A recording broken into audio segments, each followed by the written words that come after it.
أعوذ بالله من الشيطان الرجيم. بسم الله الرحمن الرحيم. هو الذي يصلي عليكم وملائكته ليخرجكم من الظلمات إلى النور وكان بالمؤمنين رحيما. تحيتهم يوم يلقونه سلام وأعد لهم أجرا كريما. يا أيها النبي إنا أرسلناك شاهدا ومبشرا ونذيرا وداعيا إلى الله بإذنه وسراجا منيرا. وبشر المؤمنين بأن لهم من الله فضلا كبيرا. ولا تطع الكافرين والمنافقين ودع أذاهم وتوكل على الله وَكَفَى بِاللَّهِ وَكِيلًا. اور اللہ وہی ہے جو تم پر رحمت نازل فرماتا ہے اور اس کے فرشتے بھی تمہارے لیے رحمت کے نازل ہونے کی دعا کرتے ہیں تاکہ اللہ تم کو اندھیریوں سے نکال کر ہدایت کی روشنی میں لے آئے، اور اللہ ایمان والوں پر بڑا مہربان ہے۔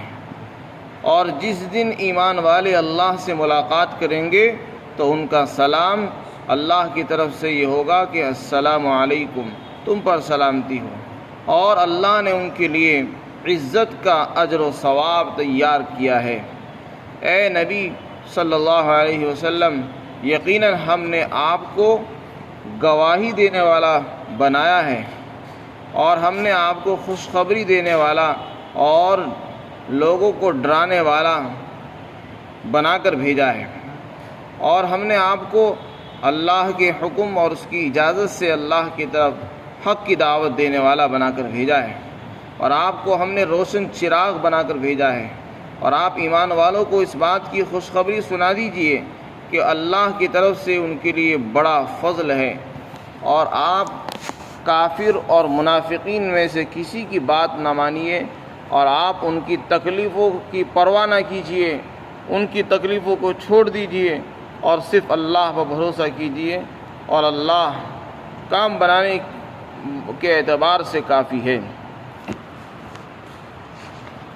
اس سے پہلی آیت میں اللہ تعالیٰ نے ذکر کا حکم دیا، ایمان والوں کو مخاطب بنایا اور یہ کہا کہ لوگوں اللہ کا ذکر کرو اور اللہ کو خوب یاد کرو۔ بہت مبالغے کے ساتھ اللہ نے فرمایا کہ اللہ تعالیٰ کو خوب یاد کرو۔ حدیث میں آتا ہے کہ اتنا یاد کرو کہ لوگ تمہیں مجنون کہنے لگے، دیوانہ اور پاگل کہنے لگے۔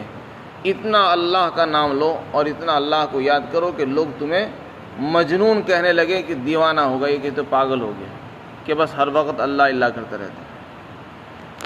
یہ کیفیت جبھی ہو سکتی ہے کہ جب آدمی 24 گھنٹے اللہ اللہ کرتا رہے، اور ہر وقت اللہ چلتے ہوئے، بیٹھتے ہوئے، اٹھتے ہوئے، لیٹتے ہوئے، ہر حال میں اللہ کا تذکرہ اور اس کے چرچے کرتا ہو، اسی کو لوگ مجنون، پاگل، دیوانہ کہتے ہیں، اور یہی مقصود بھی ہے۔ پھر آگے فرمایا کہ جو لوگ اللہ کو یاد کرتے ہیں تو اللہ اس کا صلہ ان کو یہ عطا فرماتا ہے کہ ان پر اللہ رحمتیں بھیجتا ہے۔ رحمت اللہ کی طرف سے بہت بڑی نعمت ہے۔ اللہ تعالیٰ بندوں پر رحمتیں جبھی بھیجتا ہے جب بندے اللہ کو یاد کرتے ہیں۔ قرآن کریم میں اللہ نے فرمایا الا بذکر اللہ تطمئن القلوب، اللہ کی یاد سے دلوں کو اطمینان ہوتا ہے۔ اللہ کی جو رحمت ہے اس کا ہر انسان طلبگار ہے، ہر شخص یہ چاہتا ہے کہ اللہ کی رحمتیں میری طرف متوجہ ہوتی رہیں، اور اللہ کی رحمت کا دور ہو جانا یہ محرومی ہے، بدقسمتی اور شقاوت، بدبختی ہے۔ جو لوگ اللہ کی رحمت سے دور ہو جاتے ہیں وہ محروم ہوتے ہیں، اور جن پر اللہ کی خاص رحمت ہوتی ہے وہ نیک بخت اور خوش قسمت ہوتے ہیں۔ تو اللہ تعالیٰ فرماتے ہیں اللہ تم پر رحمتیں بھیجے گا، اور اس کے فرشتے بھی تم پر رحمتیں بھیجتے ہیں۔ صلی یصلی کے معنی رحمت کے بھی آتے ہیں، دعا کے بھی آتے ہیں، استغفار کے بھی آتے ہیں، تسبیحات کے بھی آتے ہیں۔ جب اس کی نسبت اللہ کی طرف ہو تو اس کے معنی رحمت کے نازل کرنے کی ہیں، یعنی اللہ اپنے بندوں کے لیے رحمتیں اتارتا ہے، مہربانیاں نازل فرماتا ہے، اور جب اس کی نسبت فرشتوں کی طرف ہوتی ہے اور یہ کہا جائے کہ فرشتے رحمت کرتے ہیں، دعا کرتے ہیں، فرمایا تو اس کے معنی یہ ہوں گے کہ وہ خود تو کچھ نہیں کر سکتے، لیکن البتہ اللہ سے رحمت کی دعا کرتے ہیں، رحمت کے نازل ہونے کی درخواست کرتے ہیں اور بندوں کے لیے استغفار کرتے ہیں۔ اور جس بندے پر اللہ کی رحمتیں ہو جائے گی پھر وہ دنیا کے اندھیروں سے، جھمیلوں سے نکل کر ہدایت اور روشنی میں آتا ہے، ایمان اور یقین کی روشنی اس کو حاصل ہو جاتی ہے، اور کفر اور شرک کے اندھیرے اس سے دور ہو جاتے ہیں۔ اسی کو اللہ نے فرمایا کہ اللہ تم پر رحمتیں بھیج کر تم کو اندھیریوں سے نکالتا ہے۔ ایمان یہ روشنی ہے اور کفر اندھیرا ہی اندھیرا ہے۔ جو لوگ کفر میں پڑے ہوئے ہیں وہ حقیقت میں اندھیرے میں ہیں، بظاہر وہ روشنیاں لگا رکھی ہیں، انہوں نے لائٹیں لگا رکھی ہیں، لیکن حقیقت میں ان کے جو دل ہیں وہ سیاہ ہو چکے ہیں کفر کی گندگی کی وجہ سے، اور وہ اندھیرے میں ہیں، ان کو حق نظر نہیں آتا، ان کو حق نظر نہیں آتا۔ اگر اللہ نے ان کو آنکھیں دے دی ہے تو اس کا یہ مطلب نہیں کہ ان کو حق دکھ رہا ہے، دل کی آنکھ ان کے پاس نہیں ہے۔ ایک آنکھ باہر کی ہوتی ہے، اس سے انسان کو دکھتا ہے، لیکن جب تک دل کی آنکھیں نہیں کھلتی ہے اس وقت تک انسان حق اور باطل کو نہیں پہچانتا۔ تو جو لوگ کافر اور مشرک ہیں، کفر میں ڈوبے ہوئے ہیں، وہ حقیقت میں اندھیرے میں ہیں، اور جن کے پاس ایمان کی دولت ہے وہ حقیقت میں ایمان کا نور لیے ہوئے ہیں۔ فرمایا اللہ تعالیٰ ایمان والوں پر بڑا مہربان ہے، اللہ کی رحمتیں بھی ایمان والوں کے ساتھ ہوتی ہے، مدد بھی اللہ کی ایمان والوں کے ساتھ ہوتی ہے، اور کامیابی بھی ایمان والوں کو ملتی ہے۔ آگے ایمان والوں کے اعزاز کا بیان کیا کہ جو لوگ اللہ کے بندے ہیں، دنیا میں اللہ کو یاد کرتے ہیں اور دنیا میں اللہ کی طرف سے ان پر رحمتیں اترتی رہتی ہیں، قیامت کے دن اللہ کی طرف سے ان کا یہ اعزاز اور اکرام ہوگا کہ جب وہ اللہ سے ملاقات کریں گے تو اللہ کی طرف سے ان کو سلام آئے گا۔ اللہ کی طرف سے ملاقات کریں گے تو ان کو سلام آئے گا۔ اس سے کیا مراد ہے؟ بعض علماء نے فرمایا کہ اس سے مراد ہے جنت کا داخلہ، کہ جب وہ جنت میں داخل ہوں گے اور اللہ سے ملاقات ہوگی تو اللہ کی طرف سے ان کو جو پیغام آئے گا وہ سلام کا آئے گا سب سے پہلے، اور اللہ کی طرف سے سلام آنا یہ بہت بڑی عزت کی بات ہے۔ حضرت عبداللہ بن مسعود فرماتے ہیں کہ اس سے مراد موت کے وقت کی ہے، جب انسان مرتا ہے، مومن بندہ مرتا ہے تو اس وقت اللہ کی طرف سے سلام آتا ہے۔ وہ فرماتے ہیں کہ جب کوئی مومن بندہ مرتا ہے، ملک الموت کسی مومن بندے کی روح قبض کرتا ہے تو اس کو سب سے پہلے اللہ کا پیام پہنچاتا ہے اور یہ کہتا ہے کہ دیکھو تمہارے رب نے سلام بھیجا ہے۔ یا پھر اس سے مراد قیامت کے دن کی ملاقات ہے کہ جس دن بندے اللہ سے ملاقات کریں گے اس دن سلام مانگیں، سلام قولا من رب الرحیم، اللہ کی طرف سے بھی سلام ہوگا جنت میں اور فرشتوں کی طرف سے بھی سلام ہوگا۔ یہ در حقیقت روحانی اعزاز ہے، یہ دکھایا جائے گا کہ دیکھو تم نے جو اللہ کی فرما برداری کی، آج اللہ تمہیں سلام کر رہا ہے، اللہ کے بندے فرشتے تمہیں سلام کر رہے ہیں۔ جب فرشتے داخل ہوں گے، جس دروازے سے داخل ہوں گے ادھر سے سلام کرتے رہیں گے فرشتے۔ والملائکۃ یدخلون علیہم من کل باب سلام علیکم بما صبرتم فنعم عقبی الدار، قرآن میں فرمایا فرشتے ہر دروازے سے داخل ہو رہے ہوں گے اور سلام کہہ رہے ہوں گے، کیونکہ تم نے صبر کیا ہے لہذا آج تمہارے لیے بس سلامتی ہے، ہر مصیبت سے تمہیں نجات مل جائے گی۔ یہ تو روحانی اعزاز ہے، اور جسمانی اعزاز کیا ہوگا؟ اللہ کی طرف سے ان کے لیے بہت عزت کا اجر و ثواب اور انعام تیار کیا گیا ہوگا، وہ جنت کی شکل میں ملے گا اور اللہ کے دیدار کی شکل میں ان کو نصیب ہوگا، اللہ کا دیدار نصیب ہوگا اور جنت ان کو عطا کی جائے گی۔ آگے آیات میں اللہ رب العزت نے اپنے حبیب حضرت محمد صلی اللہ علیہ وسلم کی چند صفات بیان کی ہیں۔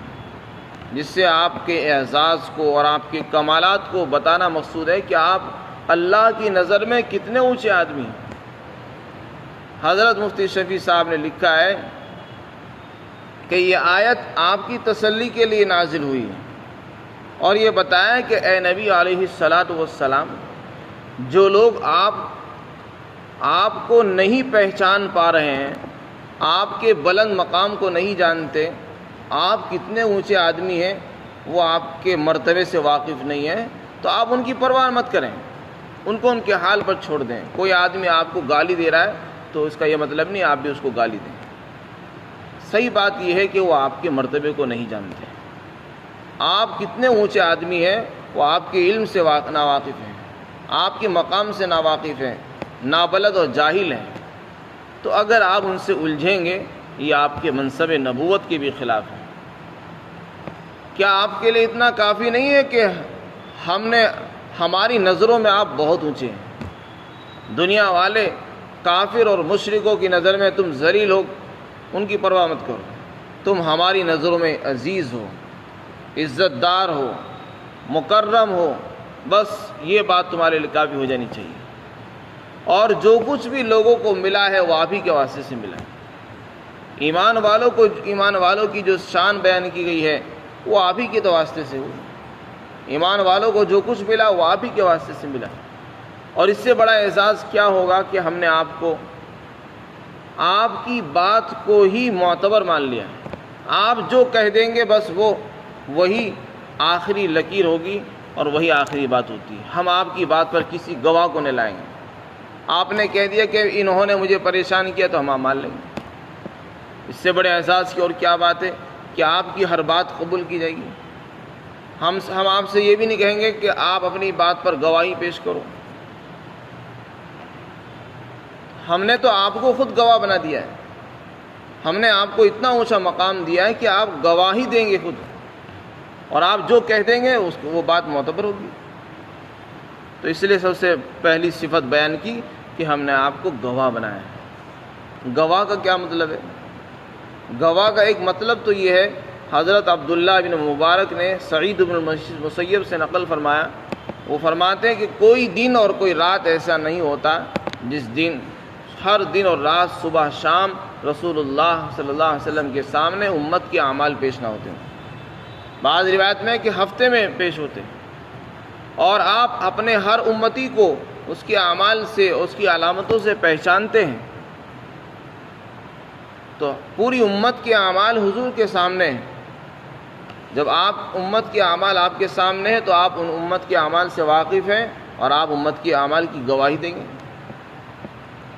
اور ایک گواہی کا مطلب یہ ہے کہ آخرت کے اعتبار سے حدیث شریف میں آتا ہے، ایک بہت لمبی حدیث ہے، قیامت کے دن حضرت نوح علیہ السلام کو پیش کیا جائے گا، اور اللہ کے دربار میں ان سے سوال ہوگا کہ آپ نے پیغام پہنچایا ہے؟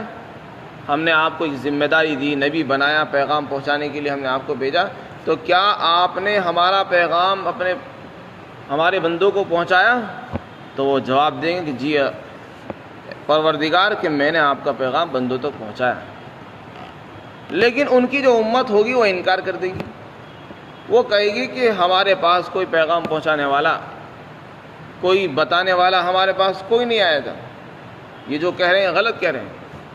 ادھر سے نبی کہہ رہے کہ میں نے پہنچا دیا، اور امت کہہ رہی کہ ہمارے پاس کوئی نہیں آیا۔ تو اللہ رب العزت کی طرف سے چونکہ عدالت قائم ہوگی تو سوال ہوگا کہ نوح علیہ السلام آپ گواہ لاؤ، آپ نے جو دعویٰ کیا ہے کہ میں نے پیغام پہنچایا اس پر گواہ کون ہے؟ تو حضرت نوح علیہ السلام امت محمدیہ کو پیش فرمائیں گے۔ یہ اس امت کے لیے اعزاز کی بات ہے، اللہ نے اس امت کو تمام امتوں سے افضل بنایا اور یہ عزت بخشی ہے کہ قیامت کے دن اس کی گواہی معتبر ہوگی۔ وَجَعَلْنَاكُمْ أُمَّةً وَسَطًا لِتَكُونُوا شُهَدَاءَ عَلَى النَّاسِ وَيَكُونَ الرَّسُولُ عَلَيْكُمْ شَهِيدًا، فرمایا ہم نے تمہیں معتدل امت بنایا تاکہ تم لوگوں پر گواہ بنو اور رسول اللہ تم پر گواہ بنے۔ یہ امت اور نبیوں کے بارے میں گواہی دے گی، اور رسول اللہ اس امت کی گواہی کی تصدیق فرمائیں گے، چنانچہ یہ امت لائی جائے گی۔ اور یہ کہے گی کہ ہاں حضرت نوح علیہ السلام جو کہہ رہے ہیں وہ سچ ہے، انہوں نے اللہ کا پیغام بندوں تک پہنچایا ہے اور وہ اس بات میں سچے ہیں۔ پھر ادھر سے نوح علیہ السلام کی جو امت ہوگی وہ جرا کرے گی، وہ کہے گی کہ اے رب العزت، اے پروردگار، جس وقت ہم آئے تھے دنیا میں اس وقت تو یہ پیدا بھی نہیں ہوئے تھے، یہ جو گواہی دے رہے ہیں یہ تو اس وقت تک پیدا بھی نہیں ہوئے، یہ تو بہت عرصے کے بعد پیدا ہوئے، ہزاروں سال کے بعد پیدا ہوئے، تو ان کو کیسے پتہ ہے کہ ہمیں پیغام پہنچا ہے نہیں پہنچا ہے؟ لہذا ان کی گواہی معتبر نہیں ہونی چاہیے، وہ صاف منع کریں گے۔ تو ادھر سے اللہ رب العزت کی طرف سے پھر امت محمدیہ سے سوال ہوگا کہ تمہارے پاس کیا ثبوت ہے، کیا دلیل ہے کہ نوح علیہ السلام نے پیغام پہنچایا، اور تم کس بنیاد پر گواہی دے رہے ہو، اس کی دلیل پیش کرو۔ چنانچہ پھر رسول اللہ صلی اللہ علیہ وسلم کو لایا جائے گا، آپ تشریف لائیں گے اور آپ اپنی امت کی گواہی کی تصدیق فرمائیں گے اور یہ کہیں گے کہ میری امت جو گواہی دے رہی ہے وہ صحیح ہے، برحق ہے۔ اور امت بھی کہے گی، جب امت سے پوچھا جائے گا وہ کہیں گے کہ ہمیں تو ہمارے نبی نے بتایا تھا، ہم جو گواہی دے رہے ہیں یہ بات صحیح ہے، ہم اس وقت موجود نہیں تھے، پیدا بھی نہیں ہوئے تھے، لیکن ہم نے جو گواہی دی وہ اپنے نبی کی کہنے پر دی ہے، چونکہ ہمارے نبی نے ہمیں خبر دی ہے کہ ہر نبی نے اللہ کا پیغام پہنچایا ہے، اس لیے ہم گواہی دے رہے ہیں۔ پھر نبی کو لایا جائے گا، نبی تصدیق فرمائیں گے۔ اس طریقے سے اس امت کا اعزاز اور اکرام ہوگا قیامت کے دن، اور اس سے پتہ چلے گا کہ یہ امت کتنی اونچی ہے۔ اسی کو فرمایا کہ اللہ تعالیٰ نے آپ کو گواہ بنایا ہے، تو آپ اس دن اس امت کے گواہ ہوں گے، اور یہ امت اور امتوں کے اوپر گواہ بنے گی۔ دوسری صفت بیان فرمائی، رسول اللہ صلی اللہ علیہ وسلم کو اللہ نے بشیر بنایا، مبشر بنایا۔ مبشر کے معنی خوشخبری سنانے والا، جو اللہ کے بندے رسول اللہ کو اور اللہ کو مانتے ہیں، ایمان لاتے ہیں، ان کو وہ خوشخبری سناتے ہیں جنت کی، رحمتوں کی، برکتوں کی، باغات کی، اور اللہ کی طرف سے اجر و انعام کی، ان کو خوشخبری سناتے ہیں۔ اسی طرح ایک صفت آپ کی ہے نذیر۔ نذیر کے معنی آنے والے خطرات سے آگاہ کرنا۔ ایک آدمی بچہ ہے چھوٹا سا، اسے پتہ نہیں دنیا میں کیا ہوتا ہے، اس کو بتایا جائے بیٹا یہاں مت جانا، یہاں جانے سے نقصان ہوگا، ادھر نالا ہے وہاں گر جاؤ گے، ادھر سانپ ہے، بچھو ہے، ادھر جانے سے نقصان ہے، وہ آپ کو ڈس لے گا۔ تو آنے والے خطروں سے کسی کو آگاہ کرنا، اس کو نذیر کہتے ہیں۔ اللہ کے رسول صلی اللہ علیہ وسلم کی صفت بھی یہی ہے کہ آپ نذیر بن کر آئے۔ آپ نے امت کو ڈرایا، بتایا کہ دیکھو اے امت کے لوگوں، تمہیں پتہ نہیں مرنے کے بعد کیا ہونے والا ہے، مرنے کے بعد عذاب ہوگا، اگر تم ایمان نہیں لاؤ گے جہنم میں جانا ہوگا، اللہ کی پکڑ ہوگی، پل صراط سے کٹ کر نیچے گر جاؤ گے، اور یہ ہوگا وہ ہوگا، اس کو نذیر کہتے ہیں۔ اسی طرح آپ کی تیسری صفت بیان کی، داعی اللہ۔ داعی کے معنی دعوت دینے والے، یہ آپ کی خاص صفت ہے۔ فرمایا کہ آپ لوگوں کو اللہ کی طرف بلاتے تھے، توحید کی دعوت دیتے ہیں، اللہ کی دعوت دیا کرتے تھے، اپنی ذات سے نہیں، اللہ کی طرف بلایا کرتے تھے، اللہ سے جوڑتے تھے، اور یہ کہتے تھے اے لوگوں اللہ کی بات مانو۔ اور قرآن کریم میں اللہ نے فرمایا کہ ایسی امت ہونی چاہیے جو لوگوں کو اللہ کی دعوت دے۔ وَلْتَكُن مِّنكُمْ أُمَّةٌ يَدْعُونَ إِلَى الْخَيْرِ، جو بھلائیوں کی دعوت دے، نیکیوں کا حکم دے، برائیوں سے لوگوں کو روکتی رہے، ایسی جماعت ہر زمانے میں ہوتی رہنی چاہیے۔ رسول اللہ صلی اللہ علیہ وسلم نے اس کام کو انجام دیا۔ پھر آگے فرمایا بِإِذْنِهِ، اس میں اشارہ فرما دیا کہ دعوت کا جو کام ہے وہ آسان نہیں ہے، وہ انتہائی مشکل کام ہے۔ ہاں جب تک اللہ کی مرضی و مشیت اور اجازت نہ ہو اور اللہ کی طرف سے توفیق نہ ملے، اس وقت تک دعوت کا کام بھی آسان نہیں ہو سکتا۔ پھر آگے پانچویں صفت بیان کی، سراج منیر۔ سراج کے معنی سورج کے آتے ہیں، اور منیر کے معنی روشن کے آتے ہیں، روشنی کرنے والا۔ فرمایا کہ آپ روشن چراغ بن کر آئے۔ تفسیر مظہری میں حضرت قاضی صاحب پانی پتی رحمۃ اللہ علیہ نے لکھا ہے کہ ایک تو آفتاب دنیا کا سورج ہے، اور ایک آپ بھی سورج ہے۔ رسول اللہ کو بھی آفتاب بتایا گیا ہے، اور ایک دنیا کا آفتاب۔